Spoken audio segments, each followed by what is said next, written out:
One of the most persistent myths in online business is that scaling simply means getting bigger, more audience, more sales, more visibility, more revenue. But growth and scale are not the same thing. A business can grow while still depending entirely on the woman running it. And when that happens, the business gets bigger, but it also gets heavier.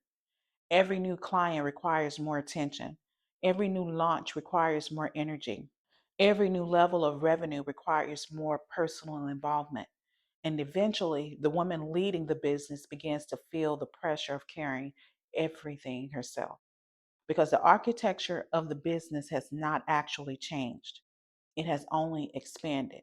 This is where the conversation about digital wealth becomes structural.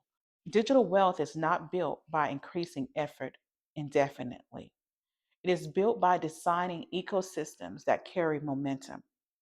A digital business ecosystem includes the visibility that brings people in, the brand trust that allows people to stay, the offers that invite them deeper, and the sales pathways that move them from audience member to buyer.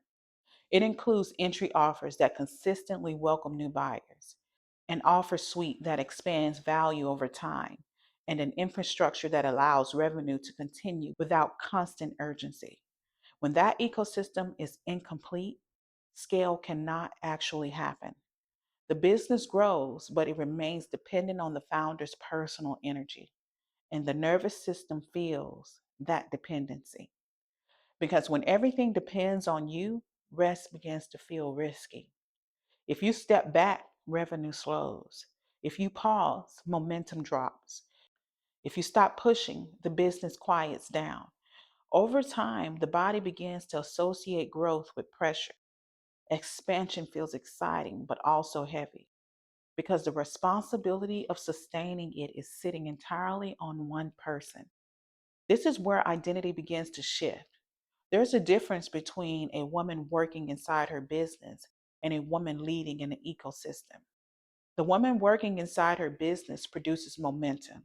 She launches, she sells, she responds, she pushes things forward. The woman leading an ecosystem designs momentum. She builds offers that continue selling. She structures pathways that guide buyers naturally.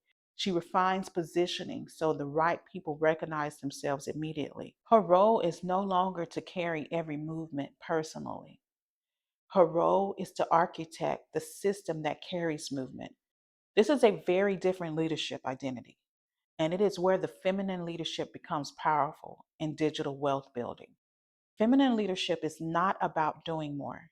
It is about self possession, refinement, and an intelligent structure.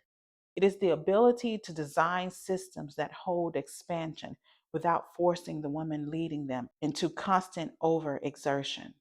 It is structured receiving because scale does not happen when you are doing more.